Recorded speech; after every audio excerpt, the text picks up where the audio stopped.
Hello everyone, welcome to the Cyclical Investors Club. My name's Corey Kramer, and today we're going to be taking a little break from analyzing individual stocks, which is normally what I do on the channel, to make a video on the series I'm creating about learning how to invest in stocks. And in this video, we're going to talk about why I avoid investing in turnaround stocks. If you read investing books, the first time, in a popular investing book of the past 30 years that I came across turnaround opportunities was in one of Peter Lynch's books from the 90s. He had about 6 categories of stocks that he invested in when he ran Magellan Fund, and one of those categories were turnarounds. I haven't tried to invest in turnarounds before with pretty poor results. And so I don't do that anymore. And I really see a lot of people making the mistake of, we're talking about individual investors here, investing in turnaround stocks, because often the PE ratios can look kind of cheap. The stocks will be in the news because the prices are falling, and often if it's a brand name stock that people know and feel like they understand, they feel like they're getting a deal coming in and buying a stock that's where the price is falling, and they feel like it's probably a good business. As with everything in investing, it's not so much that you can't invest in turnarounds and they can't sometimes be successful. They can, but as a general rule, I like to get positive returns on 100% of my investments. But there's always a risk reward that you're taking, and the 80% threshold is what I aim for. So I'm usually aiming to only have negative returns about in 1 out of 5 stocks, and hopefully not super deep negative returns. So my threshold's higher than most people probably when it comes to taking losses and taking risks that can lead to those type of losses. But even so, I think it's just a better strategy to avoid turnarounds. But the more important thing is to be able to really properly categorize a stock and understand whether it's a turnaround or what's not a turnaround. So let's just get into some of the things that aren't really turnarounds.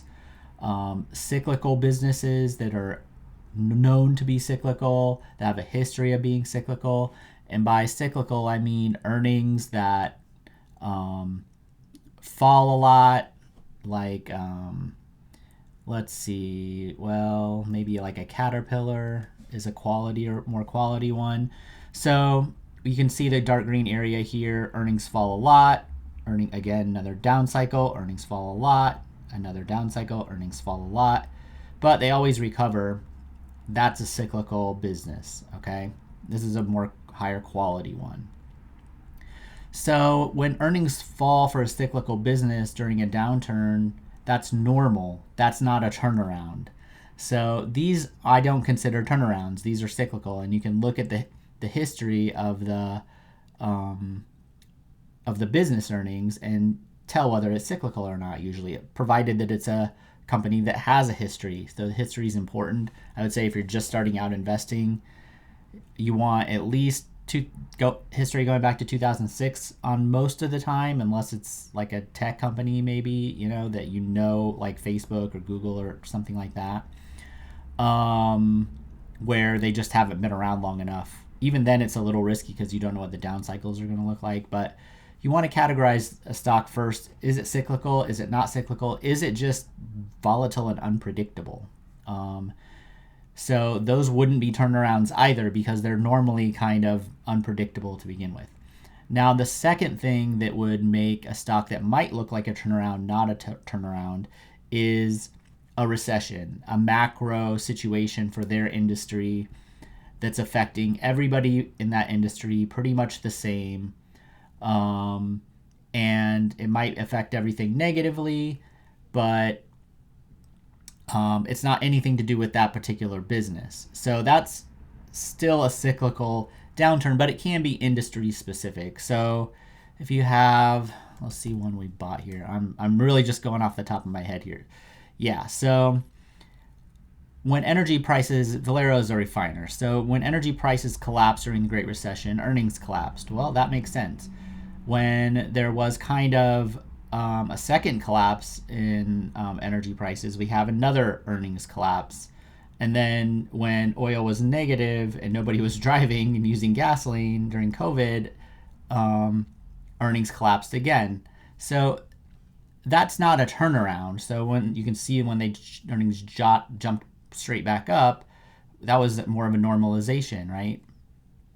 So this wouldn't be a turnaround either. This would be the macro, or if you think of, I'm trying to think of like a consumer cyclical, maybe like a Best Buy. This isn't the greatest, but you can kind of see they have weakness after the Great Recession, and then electronics kind of take off more.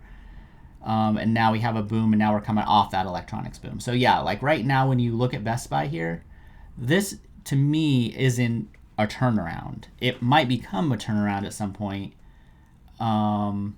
This is a bust from an electronics cycle boom that happened during COVID. So that's a macro thing. That's not anything to do with Best Buy in particular. Now they might have other issues and things, but I wouldn't look at this and say, oh, Best Buy's business need to be turned around. No, they're just doing what they always do, and the macro is affecting that. Another one would be if it's just the price that we're talking about. Monster Beverage. Okay. If it's just the price that's moved a lot and not actual earnings, so let's go back to the Great Recession for Monster Beverage.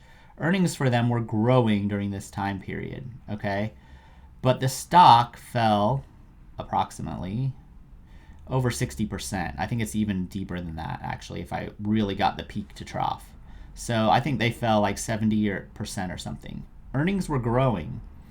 This isn't a turnaround. This is just the market mispricing the business. They were growing earnings when most other places were not growing earnings. The price just fell. So that was an opportunity. If I had been paying attention back then, I would be much more wealthy than I am right now. But yeah, that's not a turnaround. That's the stock price. That's not the business. So when it comes to turnarounds, we're talking about the business. Usually the stock price does something similar as the earnings. Over the long term, it will. You can just look at this chart and see. It almost perfectly follows it with volatility along the way. But in the short term, it might not. So let's see. So the other thing are one-time events. Okay, these can sometimes be a little trickier. Let's see. Yeah, so Equifax a few years ago, I did buy this one at the time. I don't own it anymore. It had a data breach, and then a bunch of their executives and workers and tried to sell their stock before the public found out about it. So they had a double whammy there. They kind of had the data breach, and they had executives kind of showing the world who they really are. But the stock price fell a lot, very quickly, over 35%, I think, when it was all said and done, closer to 40%. You can see earnings didn't really do too much. They did suffer a little bit in the years that followed, but they didn't suffer 40% worth, right? So this wouldn't be a turnaround to me. This would be a one-time event. You think, what was the salad oil thing with American Express back in the 70s when Warren Buffett bought it? These are kind of like one-time scandals, one-time just unexpected events that happen that can temporarily kind of damage a business. Another good example of this is Chipotle. This one's a little bit more of a borderline case because they had multiple salmonella outbreaks. That's what happened to these guys during this downturn right here, where earnings fell. And then now they had a new CEO eventually come in, and he'll get credit for this turnaround, right? As some people will call it. But it was a mixture of like one time, one specific issue really with the outbreaks of disease in from the restaurants, and then public perception along with that, and kind of fixing that particular problem, and then slowly kind of getting back on track to the pace that they had been on track before.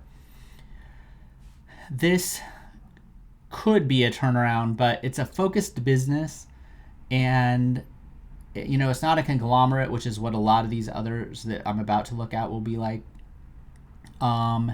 They may have had more than one issue, but with one specific plaguing issue that was a problem.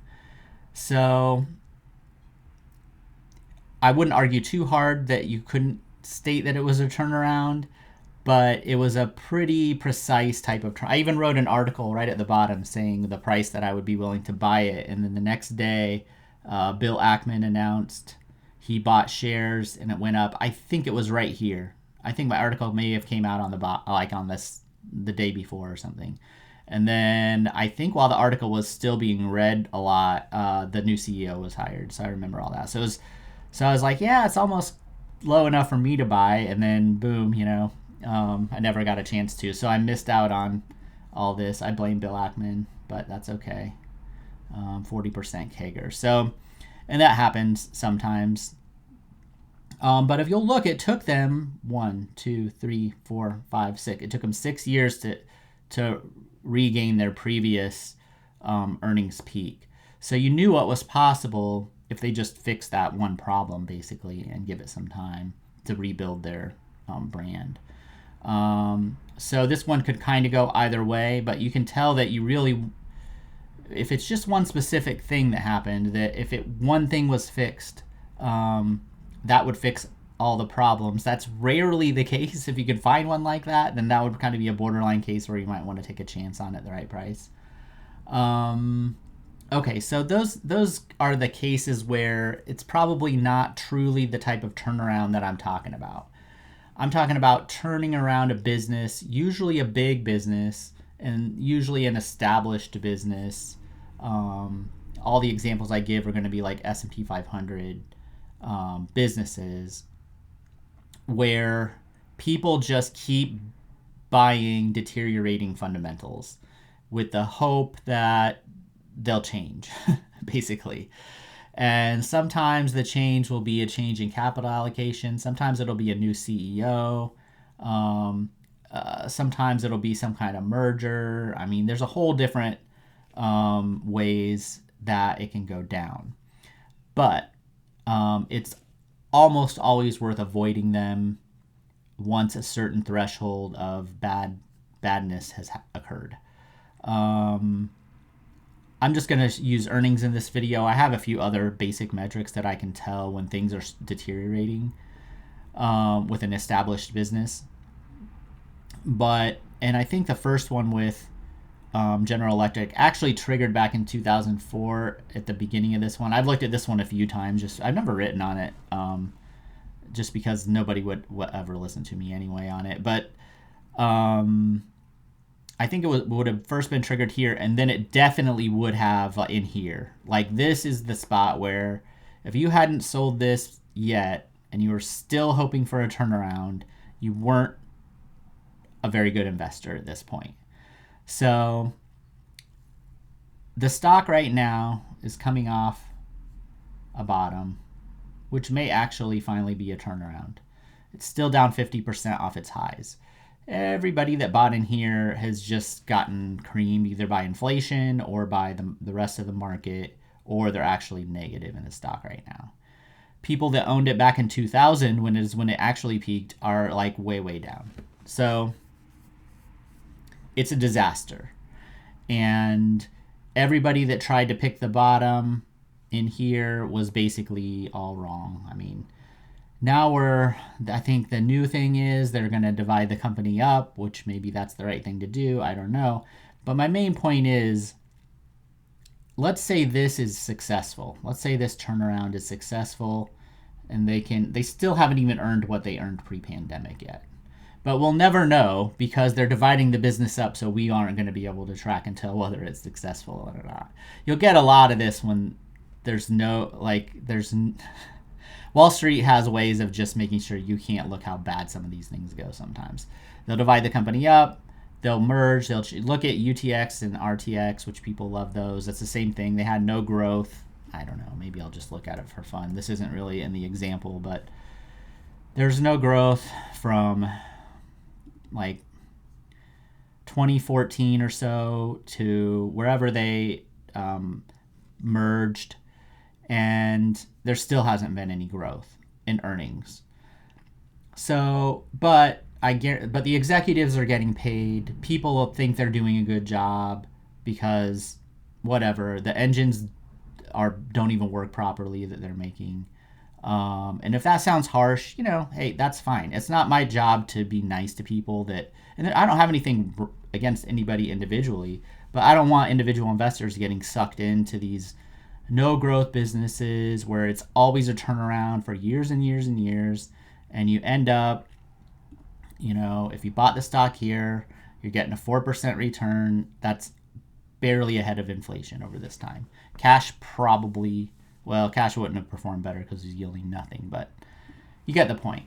So one I have written about from the peak all the way down. I think my article on this, my first bearish article came out about right here. And I made videos on this one too.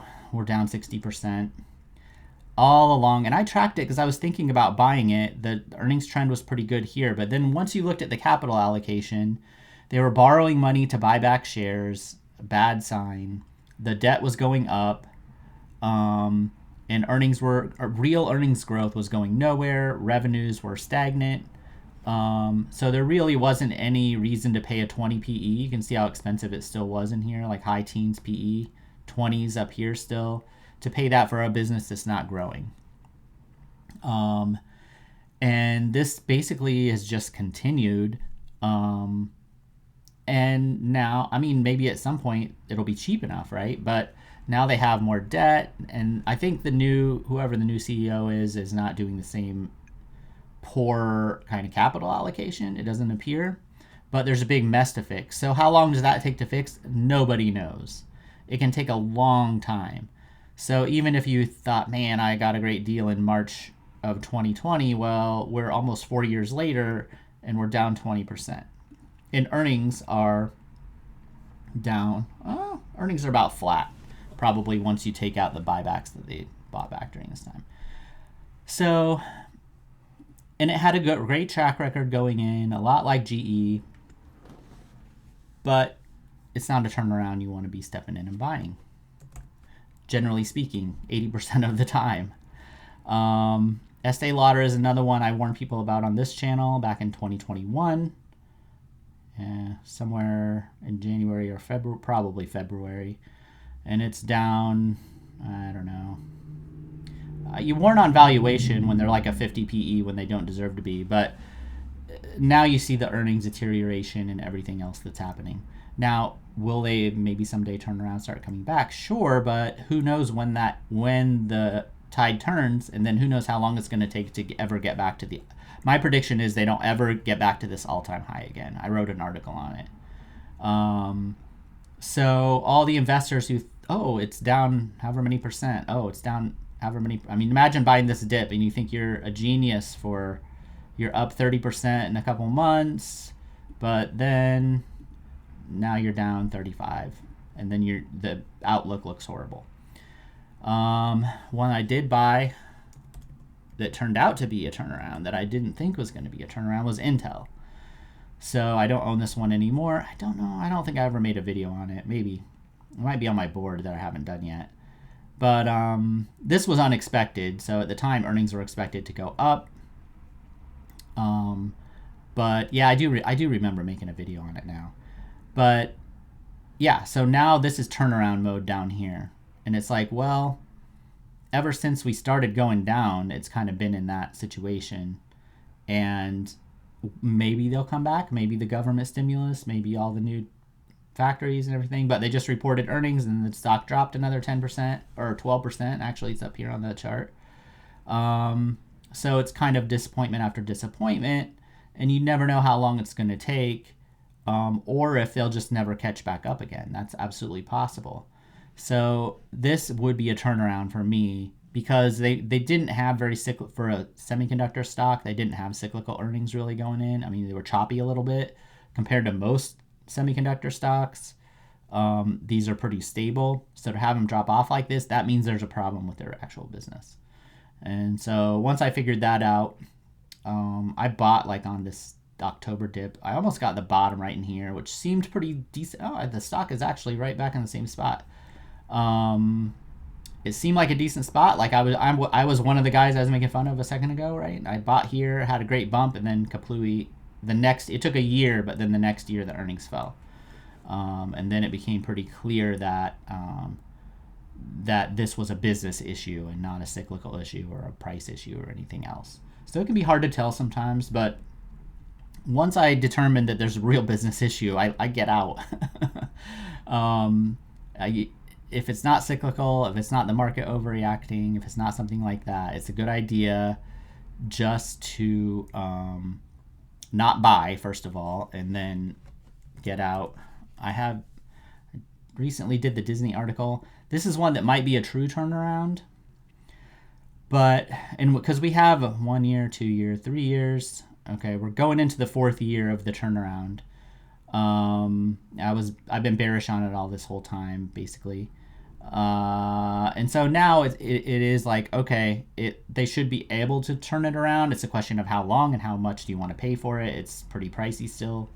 So yeah, there can be turnarounds, but you don't want to be buying them like here.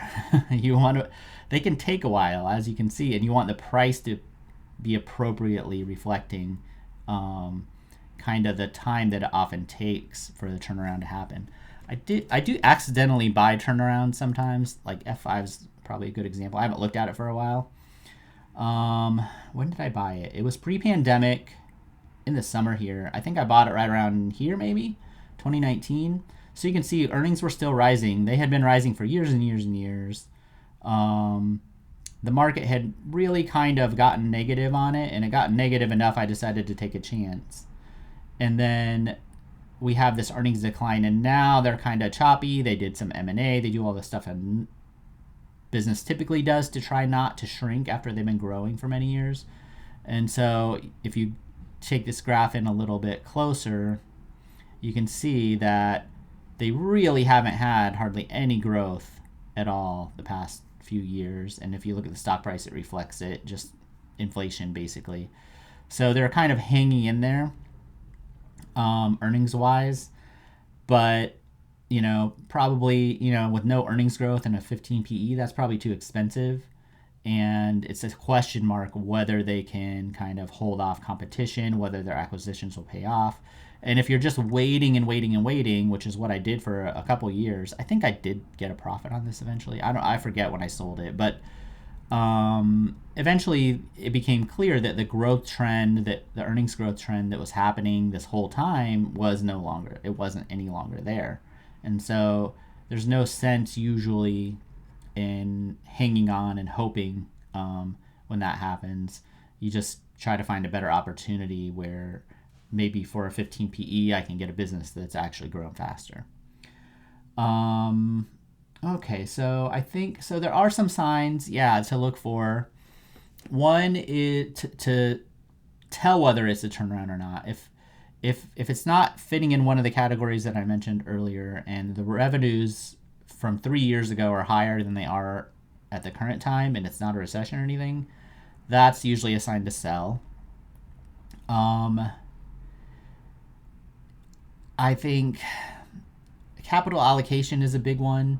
If you see them buying back a lot of stock, now I control for that in my analysis, but nobody else does, basically. So if they're buying back a lot of stock, that can really mask some of the underlying weakness in the earnings growth. So negative earnings growth, say since 2015 or so, or going back even farther, but about 2015 is a good starting point. If they have negative earnings growth, once you control for buybacks and once you control for like these little drawdowns like this, then that is probably a company that's going to be in need of a turnaround if they aren't already in need of a turnaround. And even slow earnings growth, I think, is a sign. Less than 4% is pretty enough for me to sell or get close to selling nowadays.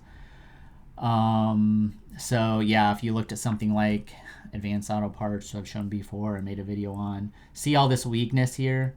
So this is no earnings growth before COVID, basically.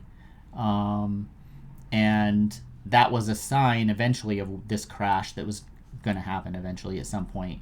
Now, it didn't have to happen, but it showed the weakness there, that once you looked into it, you could see the earnings growth wasn't there. So poor earnings growth is a good one. And I think those are the main things, really. But mostly you just don't, and if they have a history of never returning good returns, like AT&T. So, acquisitions is another one. I can't believe I almost forgot that. So, because this is their thing. They bought all kinds of stuff. The number one lesson here is businesses are working on forward earnings expectations, right? So if you're the CEO of one of these public businesses, they just can't accept the fact ever that business can slow and that they fully reached their addressable market, and that they should just give people, the shareholders, money back as a dividend as they make it, and accept the fact they're not a growing business anymore. They can't do that, because what happens is, and it's not their fault. Well, it ultimately is their fault because you have to take responsibility. But the situation is this: when the stock price of one of these businesses starts to fall, investors freak out because they paid too much money for the stock. And oftentimes management's all cheery while that's happening and cheering people on because they can sell their shares that they get as compensation for higher prices and they make more money. So that's the setup. So then when the prices fall, even if the business is doing all right, there's pressure on the CEO to fix it, to do better if earnings growth is slowing or not keeping up with what investors had expected, even if the expectations were stupid. So CEOs make a lot of money usually, and they want to keep their jobs so they can keep their money and their status of being the boss of other people. And so the last thing they ever want is to see revenue. Revenue is the hardest for them to shield. So it's usually the first one I look at. But the way they get around that is they go buy other businesses. So they'll go, or they'll merge, or they'll do something like that. So what that does is it raises the revenue because you have a whole other business's revenue coming in, right? No matter what you pay for it. And so it creates an incentive to overpay for another business to get revenue up. So that gets investors off their back because you can always point to how great revenue growth is. Then they borrow. A lot of times they'll borrow money to do that. So they'll take on debt. Maybe they'll merge or buy a business, and that will help boost earnings, especially the adjusted earnings. I don't know what. You can tell I'm going on the fly here. So look at the basic compared to adjusted earnings during all these acquisitions and junk that AT&T did. So management is telling you, hey, we adjusted for all these wonderful acquisitions that we made, and this is how great earnings is. So when investors look at it, they're like, this is an 8 PE or a 7 PE or whatever. It looks great. But if you take all the junk out that they bought and look at what they were actually earning, and you could look at free cash flow too if you wanted to do it. I don't use free cash flow as much because it's harder to do the type of analysis that I do because it can be very up and down like this. But it's worth just looking at something like this so you can see the magnitude of the adjustments that management's making to convince people that their acquisitions are good. But eventually that can only go on so long before they need to get written down. So when you looked at the adjusted earnings, I mean, this since 2019 is just fantastic. So look at the discrepancy. We're losing money this year. We're losing money this year. They really only had 1 year where they made money in the past 4 years. But according to them, hey, it's all fine. It's all good. Yeah, earnings are sliding down a little bit. But it's all good. And meanwhile, if you've owned the stock for 20 years, whether for the dividend or whatever, you basically made nothing. So when you consider 3% is probably inflation, or 2.5 or something like that. So you made like 1% a year for 20 years. You could have bought a 20-year bond back then and probably done better. So this is the type of junk that I don't want people to get sucked into. And then it's a whole other thing with the dividend and getting sucked in with that. That'll be a separate video. So yeah, acquisitions, taking on debt to do it, taking on debt to buy back stock, buying back stock in general when earnings growth is slow, when they should be giving it back to investors as a dividend. Because if they give you the money back as a dividend, you can take that money and go buy a company that's actually growing. And it acts as some insurance in case earnings tip negative and the stock price completely falls apart. So at least if you collect a 6 or 7 or 8% dividend for a few years, you're at least earning your money back if the company does eventually decline. That's how it should naturally go. But nowadays people bid up the dividends or whatever, and management knows that too. They'll raise the dividend, borrow money and raise the dividend because investors will buy the stock, and then the executives can cash out their stock and get paid and not get fired. And that's just how it works. So really the capital allocation tells you a lot in these situations. The mergers almost never work out. I could go on and on. But with that, I'll leave with one positive note here that looks like a turnaround that might actually happen. Now, this probably is a cyclical business, but I was looking at Rolls-Royce at the beginning of the year, and I realized I was just too late probably, so I don't own it. But this is one where I definitely would have said it depends on what the history looked like. Either it was kind of cyclical. I imagine it had some cyclicality, but they might have been really big cycles. But this looks like, to me, and if somebody asked me about it, I would be like, well, this looks like a business that's in decline and I don't know how this is going to turn out without any deeper data going back farther than this. And so, I didn't buy it. I wasn't really paying that much attention to it, but I wouldn't have bought it anyway, I don't think. But now we can see that they had whatever changes they've done, they probably are starting to come out of this decline, and this probably would be a combination of a cyclical and a turnaround. But since this downturn started so long ago, I'm inclined more to think that it's probably going to be a successful turnaround. I don't think there's much upside necessarily for investors in terms of risk reward right now, but this would be one where this was a successful one. So it's not that they're always bad, it's just that it's really hard to know which ones will actually work out and which ones won't. Oh, another one while I'm on Rolls-Royce. Boeing. So I've been negative on this one since the peak. We saw their recent things with doors flying off. And there are still people buying this stock. I mean, all they've done is just hemorrhage money. And I didn't warn people about what happened, but I warned people about the valuation back in 2018. And then I've talked about it a little bit before, but investors are just so irrational. I mean, they're so optimistic. You write about it, and it's just like I'm like, how can you be optimistic when they're losing? They've lost probably how many years worth of earnings? They were earning what, 8, 15, 22, 23, 24, 30, $40 worth a share, and they've lost 35, 40, 47. So they've lost all the money that they made in the past decade. And they aren't probably going to make, this is probably doubtful they actually make money. So they've made no money for a decade. I mean, that's just not like a turnaround. Will it turn around someday? Well, maybe, but why take what are the odds that in a timely manner this will turn around and then the stock price will reflect it? Anybody who's owned it in the past 5 years is underwater, basically. I suppose short term they could have picked up a couple things down here, but this new issue isn't over yet.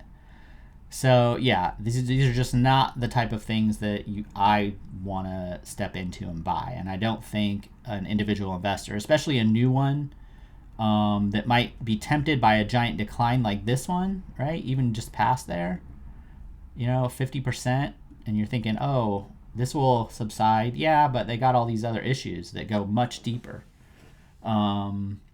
And who knows how many years it will take to fix all that.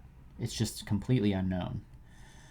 Okay, I'm sure this has been a long video, but I had a lot to get out there with a lot of different examples. Hopefully this kind of at least makes you think a little bit before buying a turnaround, and helps a person categorize whether it's a real turnaround or whether it's just a cyclical issue, macro issue, a one-time issue, whether it's just the price. Those are okay. Real turnarounds like Boeing, I mean, to me, it's just stay away. There are other places to invest that have a higher probability of return in a reasonable amount of time. Okay, if you liked this, if you found it useful, hit the subscribe button, hit the like button. This one's going to go in my series. I'll have a playlist, and if you want to watch the other couple videos I've made on it already, check those out. And I'll see everybody later.